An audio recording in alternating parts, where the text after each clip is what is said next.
Sony has been delivering hit after hit with a steady stream of quality first-party releases, and while some continue to bash the homogenization of these cinematic action-adventure games, fans have been lapping them up without pause. The Japanese gaming giant has built its reputation on this very format of games, and this is a big reason behind Sony securing a win over Microsoft during the PS4 generation. So if fans absolutely adore such kinds of games, how is it then that a game that represents the pinnacle of cinematic flair infused with linear gameplay is remembered as one of Sony's biggest flops of the last generation?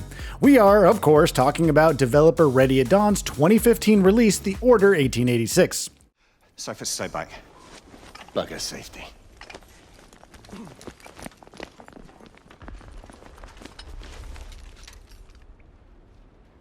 Do you hear that? Where are the rest of the rebels?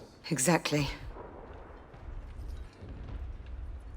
It's dead silent. Something's not right.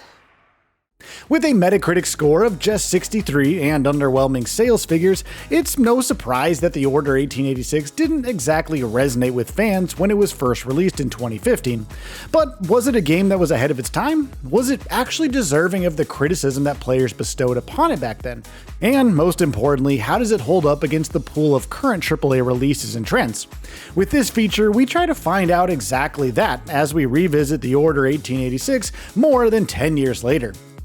Undoubtedly, The Order 1886's biggest drawing factor is the visuals. The technical wizards over at Ready at Dawn have brought their A-game to the field, and the results remain astonishing.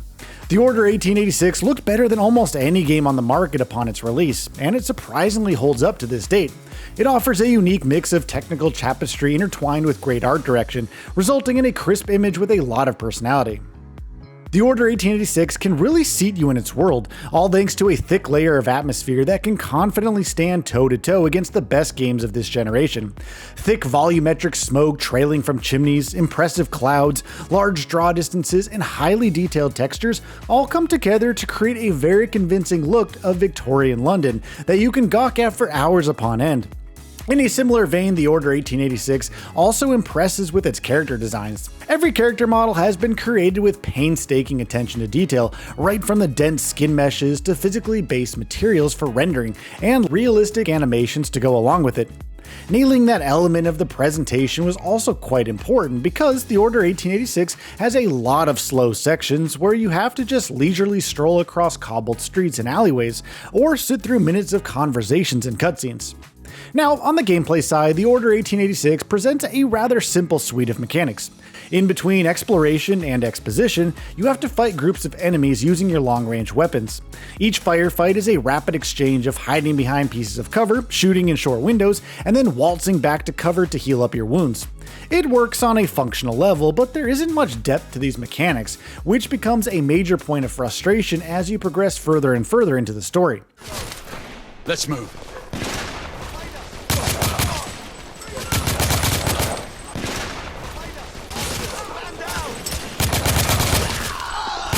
Targets down! My friend, reloading!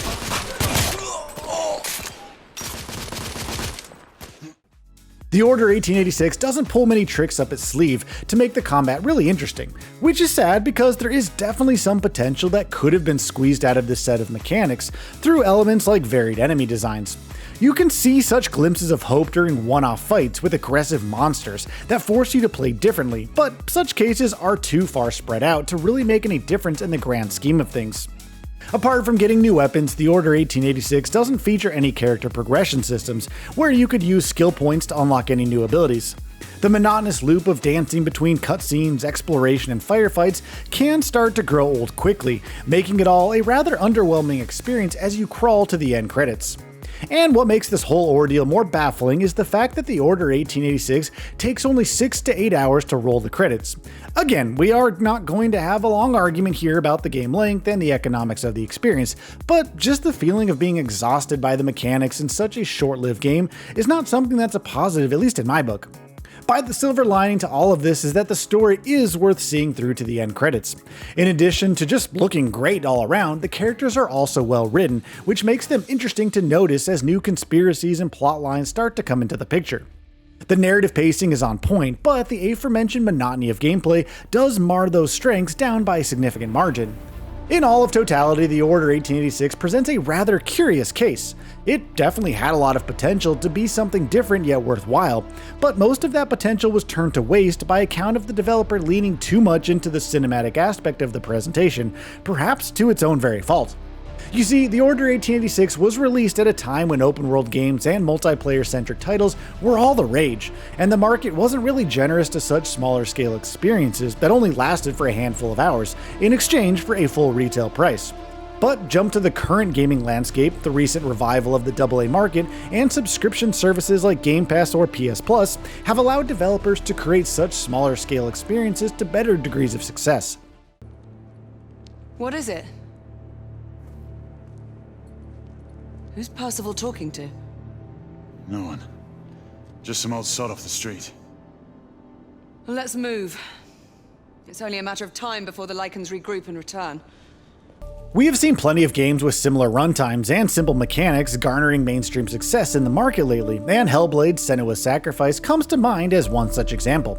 We have even seen games that have entire mechanics built around monotonous tasks, such as Death Stranding, which also has plenty of awards to its name. So why does the Order 1886 fail when other titles that have similar traits tend to succeed?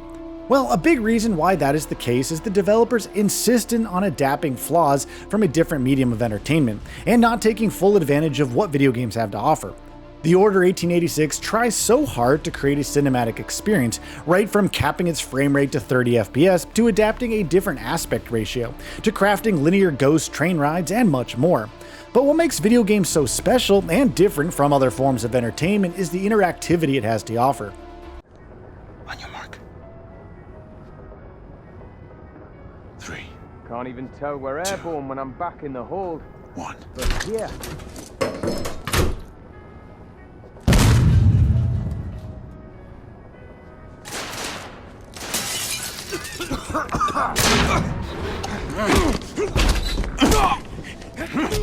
Player agency is thrown out the window, and the only semblance of freedom you have in the Order 1886 is to choose which enemy to down first and what weapon to use for the deed. Environments aren't reactive, level design is extremely linear, the mechanics don't have much depth, and all of that leaves player interactions feeling sorta half-baked as a result. As it stands, the Order 1886 remains a cautionary tale for developers to not blindly fall into tropes and imitate others to a point where you take their flaws as strengths. Of course, Ready at Dawn can't be completely held at fault either. As per a recent interview with MinMax, the developer had to deliver the game within strict deadlines, which resulted in cut corners and unfulfilled ambitions. The same interview also revealed plans about a more ambitious sequel that was pitched to Sony, which makes sense considering the many loose narrative threads left by the original, but it was allegedly passed on due to the commercial failure of the first game. It would have been an incredible sequel, I can tell you that for a fact, said studio co-founder and developer Andrea Piscino. We pitched the sequel to Sony regardless of the critical reception, and, in a way, it's better than they passed because if we thought that we were going to be screwed before, man, with the sequel we would have signed our life away. According to Piscino, dealing with Sony's exorbitant demands and strict deadlines would have made lives difficult for anyone on the project, but they wanted to do it regardless. It's an interesting prospect, though not one that will come to fruition anytime soon. We were not in a position to negotiate a reasonable contract. They could have done whatever, but we would have taken it because we wanted a chance to redeem the franchise. All of that groundwork was really good, I can tell you that for a fact. There was so much there that just needed to be built on, he said. To conclude, however, the Order 1886 is a game that has a few strengths, but they end up being outnumbered by the design flaws, making it an experience that doesn't have much to show for it except the pretty visuals. The Lord Chancellor will be most displeased. Lafayette does not fancy a court-martial. We'll worry about that later. Sir Galahad, this is Sentinel-5. We are 3 leagues northeast of Whitechapel. Please state directives. Sentinel-5, this is Galahad. Even considering how smaller scale games have come to be successful in the modern AA market, the Order 1886 doesn't really stack up against contemporaries, making it an ultimately disappointing experience. It's definitely worth a shot just to see the concepts and ambitions of the developer, but don't expect to be blown away by the whole ordeal. Now, in terms of rating, I would like to rate it a 6 out of 10, a fairly enjoyable but a flawed game. So, what are your thoughts on this? Go ahead and share them in the comments below. And if you like this video, please subscribe to the channel and enable all notifications by clicking the bell icon to get new video updates. We upload every day and would really appreciate your support. Thanks for watching.